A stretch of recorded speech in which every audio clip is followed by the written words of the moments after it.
Vamos lá então, pessoal. Hoje a gente vai começar a falar sobre uma outra classe de compostos que contém o grupamento carbonila, né? Mais especificamente carboxila, que são os ácidos carboxílicos. Começar a falar um pouco sobre os derivados dele, né? Mas mais importante é a gente conhecer um pouco mais sobre essa classe de compostos, entender quais são as especificidades, as principais características deles, tá bom? Bom, primeira coisa, então, vamos conhecer alguns, né, ácidos carboxílicos famosos. Então, a gente tem aqui o mais famoso, talvez, de todos, que é o ácido acético, né? É o que é a solução de vinagre, né? É a solução de ácido acético. E aí a gente tem outros derivados aí, talvez não tão famosos, mas bastante conhecidos ou pelo odor ou pela fama medicinal na área da saúde, né? Por exemplo, o ácido butanoico, ele é responsável por um cheiro mais azedo, né? Então, um odor de rançoso, mais de gordura mesmo, né? Amargo, talvez mais do que azedo, uma mistura. O ácido hexanoico é um cheiro de sujeira. Ácido lático é o que a gente fala então do organismo, né? Aquele acúmulo de ácido lático quando a gente vai se espreguiçando e tal, é um ácido carboxílico também. A gente tem alguns medicamentos e o mais famoso, o ácido acetilsalicílico, né? Que é a aspirina, um analgésico que é comumente utilizado, né, e vendido também. A gente tem outros aqui, por exemplo, um medicamento utilizado para tuberculose, um outro no tratamento de acne, e todos eles contêm a função ácido carboxílico, tá? Mas para comentar sobre esses ácidos carboxílicos, obviamente eles não são simplesmente sintetizados, né? Então não é algo assim que se tem tão prontamente, mas existe uma rota.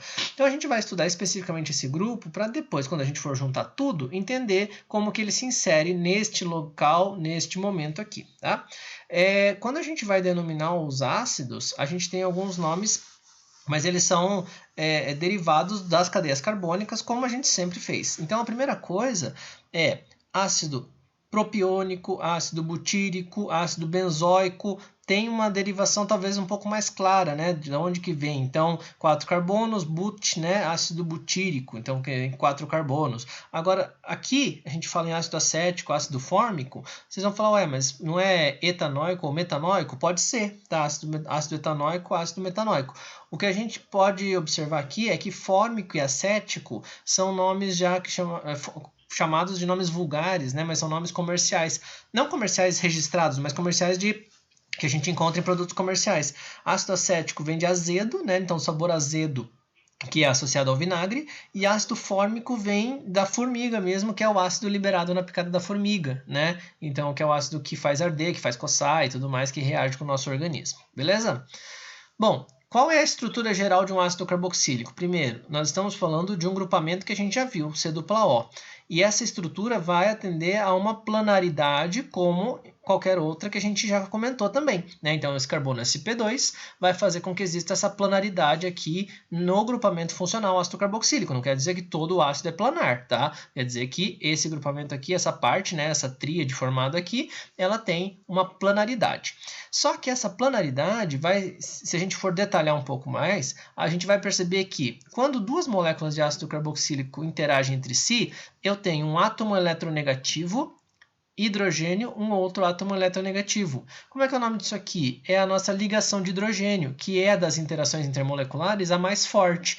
Esta interação intermolecular muito forte faz com que nós tenhamos este efeito aqui, ó. Romper uma interação intermolecular é mudar de estado físico, né? Romper o arranjo que essa molécula fez. Então, para o ponto de ebulição, é a energia necessária para essa molécula mudar de estado físico, eu tenho quase 120 graus, enquanto que para o análogo, né, sem a carbonila, que propiciaria essas duas interações, ligações de hidrogênio, eu tenho 78 graus Celsius, ou seja, a energia é muito maior para eu romper duas do que para eu romper uma, né, ligação de hidrogênio. Então, consequentemente, eu tenho um ponto de ebulição, uma energia muito mais alta para se romper, consequentemente, mudar o estado físico em que ela se encontra, tá?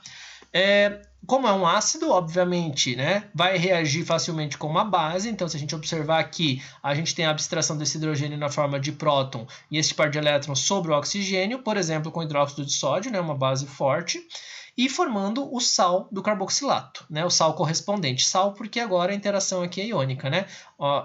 O negativo do oxigênio e o positivo do sódio interagem na forma de interação iônica, de ligação iônica. Observem aqui que a gente tem, então, o ácido benzoico e o seu sal correspondente, que é o benzoato de sódio, né? Como reagiu com o sódio, poderia ser com outro cátion qualquer da reação derivada, tá bom? Nós temos também a possibilidade de equilíbrio quando eu falo deste ácido em presença de água. Então, a gente tem a formação do ânion, né, correspondente, e do ácido do H3O+. É importante observar que o nosso equilíbrio é deslocado para o ácido carboxílico e não para o seu ânion correspondente, porque nós temos aqui um ácido fraco, né? Então, o que eu quero dizer com ácido fraco? Faixas de pKa perto de 4 a 5, né? De 3 a 5, na verdade, é uma faixa que a gente tem mais generalista, que a gente já comentou quando a gente começou a falar de compostos carbonílicos, tá? E o que estabiliza este benzoato, né? Vamos chamar... Benzoato não, né? Este carboxilato, né? Porque é genérico aqui.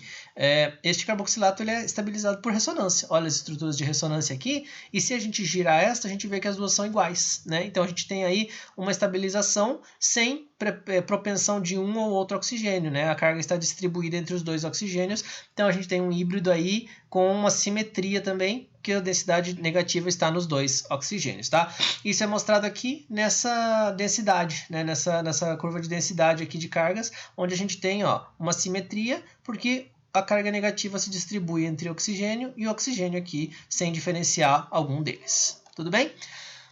Mas a gente tem o ácido carboxílico e a gente pode substituir, né? Ou seja, tirar um hidrogênio e colocar qualquer outro elemento. O que eu estou substituindo aqui? No caso, eu estou substituindo por um cloro. O cloro é um elemento eletronegativo. Percebam, ó, quanto mais eu substituo, mais ácido ele fica. O que significa isso? Significa que eu estou colocando um elemento eletronegativo que facilita que a densidade dessa ligação oxigênio-hidrogênio fique mais próximo dele, então mais próximo do oxigênio, né? Esse cloro puxa desse carbono, que puxa desse carbono, que puxa do oxigênio, que puxa do hidrogênio. Então, quer dizer, toda essa cadeia aqui faz com que eu tenha essa densidade de elétrons próxima do oxigênio. Quanto mais próxima do oxigênio, mais esse hidrogênio fica fácil de ser retirado. Retirar o hidrogênio é o que define a acidez. Então, quanto mais elementos eletronegativos eu tenho, mais ácida é a minha molécula. Por outro lado, se eu comparar a mesma quantidade de elementos eletronegativos, mas a posição cada vez mais distante, observem que eu tenho aqui um aumento, né, de acidez, de diminuição de acidez, desculpe, um aumento do pKa, né, uma diminuição da acidez. O que é essa diminuição da acidez? Significa que eu tenho agora um efeito indutivo de retirada de elétrons menos pronunciado, cada vez menos, né? Então antes era no carbono alfa, agora no carbono beta, aqui no carbono gama, que cada vez se expressa menos nessa facilidade de retirar o hidrogênio. Então cada vez torna essa molécula menos ácida, tudo bem? Como que a gente sintetiza um ácido carboxílico, né? Um ácido carboxílico pode ser sintetizado por várias maneiras. Aqui alguns exemplos mais clássicos. Um deles é através da formação da nitrila. Então, a nitrila, sob aquecimento, se transforma no ácido carboxílico em meio ácido, claro, né? A gente tem aqui um haleto, né, inicial, e a gente reage com um cianeto. A gente forma a nitrila correspondente e, num meio ácido sob aquecimento, a gente tem o ácido carboxílico, então, que a gente quer formar nesta posição. A gente pode também utilizar reagentes de Grignard. Só para lembrar, reagentes de Grignard, né, quando a gente estuda álcoois, a gente tem lá um carbono negativo. Então, esse carbono negativo vai reagir com o CO2. Então, aqui, né, reage com o carbono, expulsando o par de elétrons para cima do oxigênio.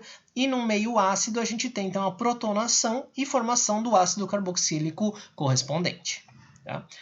Quais são os derivados de ácidos carboxílicos que a gente vai tentar conhecer um pouco mais e estudar com um pouquinho mais de detalhes futuramente, né? Hoje a gente vai falar de 2, depois a gente vai falar com mais detalhes de outros. Os principais são haletos de ácidos, anidridos, ésteres e amidas. Tá? Se a gente observar, a gente tem que lembrar sempre que a reatividade desses compostos, desses derivados, está associada ao carbono carbonílico, né? Ou carbono carboxílico. Tá?